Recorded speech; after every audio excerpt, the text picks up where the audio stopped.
जय हिंद दोस्तों, आज मैं बात करूंगा एएफटी की। हाँ जी दोस्तों, यदि आपका नेशनल इंक्रीमेंट की प्रॉब्लम हो, सर्विस पेंशन की प्रॉब्लम है, डिसेबिलिटी पेंशन की प्रॉब्लम है, एमएसीपी की प्रॉब्लम है, फैमिली पेंशन की प्रॉब्लम है, नॉन पेमेंट ऑफ एरियर है, यदि आपके साथ डिसिप्लिन में कुछ गलत हुआ है, प्रमोशन आपके मैटर है, ग्रेच्युटी मैटर है और आपका कुछ गलत पनिशमेंट है, कम्यूटेशन इशू है और आपको रिटायरिंग बेनिफिट्स हैं, पे एंड अलाउंसेस को लेकर के है, या सीनियर जूनियर रिलेटेड कोई डिस्क्रिपेंसी ऑफ सीनियरिटी में है, या फैमिली मैटर्स हैं, divorce maintenance allowance.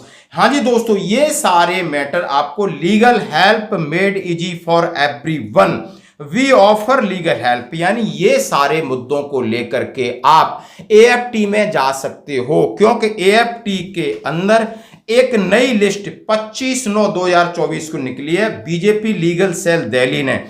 In consultation with Shri Virendra Sachdeva, he is honourable president of Bharatiya Janata Party Delhi Pradesh, the following advocate are appointed in the armoured force tribunal principal branch unit, यानी कौन कौन से वकील एडवोकेट हैं जो कि अभी कल दिल्ली में पदस्थ किए गए हैं एएफटी में। आर्मर्ड फोर्स ट्रिब्यूनल में यानी ब्रिगेडियर जेएस यादव इंचार्ज हैं, उनका मोबाइल नंबर है 9810768699।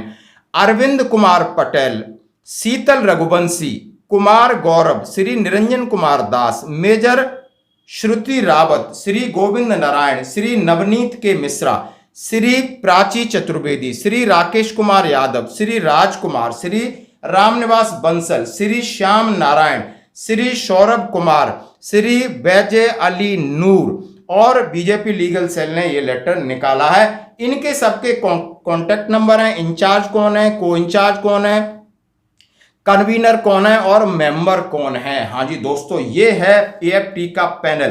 तो आखिर एएफटी करती क्या है और कम्यूटेशन रिकवरी पर आगे आदेश आया क्या है, इसके बारे में मैं आपके साथ बात करना चाहता हूं। ये बड़ी खुशखबरी है, केंद्रीय प्रशासन के न्यायाधिकरण यानी ये ऑर्डर निकला है केंद्रीय सिविल पेंशन फोरम बनाम पेंशनर्स एंड पेंशनर्स के लिए, यानी अब चाहे पंजाब हरियाणा का कोर्ट हो, दिल्ली एफटी का कोर्ट हो, मामला सेंट्रलाइजेशन हो गया है, मामले का सेंट्रलाइजेशन हो गया है। अब इसके ऊपर फर्दर सुनवाई कब है और क्या कोर्ट के आदेश हैं, एक आदेश मैं आपके सामने प्रस्तुत कर रहा हूं। न्यायाधिकरण का आदेश है कि आवेदक के द्वारा वकील ने ओए मांगी गई राहत केंद्रीय सिविल सेवा पेंशन नियम 1985 के नियम 10A में 15 वर्ष की अभिव्यक्ति को निरस्त करने के साथ ही सरकार को यह निर्देशित किया जाता है कि पेंशन भोगियों से राशि परिवर्तित मूल्य की वसूली होते ही पूर्ण पेंशन बहाल कर दी जाए, न कि वसूली को 15 वर्ष तक बढ़ाया जाए। मतलब यह है कि सिविल सेवा पेंशन नियम 1985 में कि 15 साल की जरूरत नहीं, यदि आपका रेट ऑफ इंटरेस्ट के साथ पूरा पैसा वसूल हो गया है तो उसको 15 साल तक खींचने की जरूरत नहीं है, उनकी पूरी पेंशन बहाल कर दो।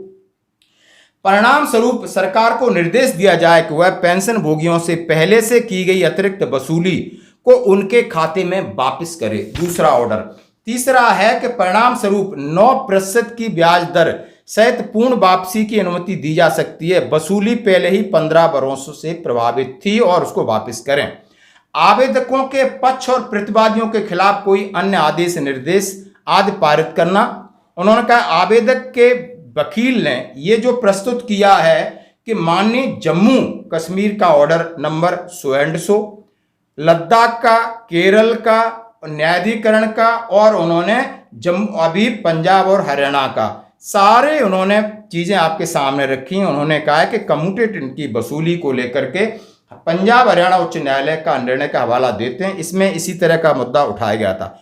आवेदक के पक्ष में सुविधा संतुलन का लाभ देते हुए पेंशन के कम्यूटेड मूल्य की वसूली पर रोक लगा दी गई थी। वर्तमान ओए में आवेदक इस तरह की राहत की मांग कर रहे हैं। अब यह कहा है इसके लिए दोस्तों 30/9/2024 को एक उचित बेंच बनाई गई है, वहां पर इसकी सुनवाई होगी। यानी मामला जो कम्यूटेशन रिकवरी का वो सेंट्रलाइज हो गया है और इसके ऊपर भी ईश्वर चाहेगा। सबकी कोशिश है, आप समझ सकते उसमें आईएएस हैं, आईपीएस हैं, फौज में एएफटी का मामले में कुछ चीजें रुकावट आई हैं, कोई बात नहीं। जब आप बिल्कुल पेंशन एंड पेंशन विभाग को ये मैं आज संदेश जाएगा तो ये सभी के लिए लागू होगा। आखिर में बात करता हूं एएफटी के बारे में। दोस्तों का एएफटी है क्या? सशस्त्र बल न्यायाधिकरण, वह सब कुछ जो आपको जानना चाहिए। आखिर सशस्त्र बल न्यायाधिकरण की स्थापना 2009 में बल न्यायाधिकरण अधिनियम 2007 के तहत की गई थी। यह सेना, नौसेना, वायुसेना के कार्मिकों से संबंधित शर्त और कोर्ट मार्शल फैसलों से संबंधित विवादों, शिकायतों को निपटाने में महत्वपूर्ण भूमिका निभाता है। इसका संयोजन क्या है, इसका एम क्या था कि एएफटी सदस्यों के त्वरित और निष्पक्ष न्याय देना। इसका एम था कि जवानों के कुछ मामले उन्हें जल्दी न्याय मिले, लटके न रहें, इसलिए एएफटी उन्होंने कहा है उनके सम्मान और गौरव की रक्षा करना, साथ ही सार्वजनिक क्षेत्रों को अधिक खुला, जिम्मेदार और लोकतंत्र का सम्मान करने वाला बनाने का प्रयास, ये इसका मिशन और उद्देश्य था।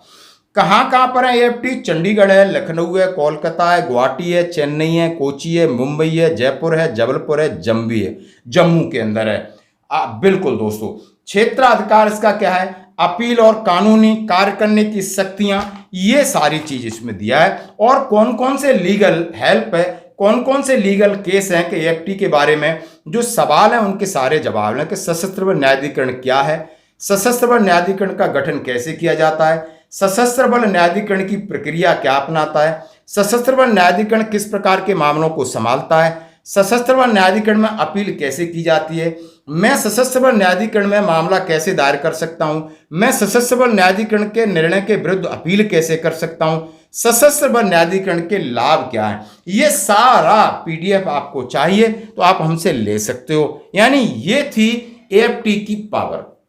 जैसे कि एएफटी में बहुत सारे मुद्दे लंबित हैं, एमओडी उन्हें इंप्लीमेंट नहीं कर रही है, इसके लिए भी लगातार जद्दोजहद दोस्तों चल रही है। ये जानकारी आपके लिए जरूरी है कि हम किन मुद्दों को लेकर के एएफटी जाएं। और एएफटी का नया पैनल है, उनके आपको कॉन्टेक्ट नंबर चाहिए, लिस्ट चाहिए तो आप हमसे ले सकते हो। ये जानकारी आप खुद के पास हो और आप दूसरों को भी स्प्रेड कर सकते हो, दूसरों को भी मोटिवेट कर सकते हो। आप किसी भी एडवोकेट के कॉन्टेक्ट नंबर ले सकते हो, उनसे बात कर सकते हो अपने केस के बारे में।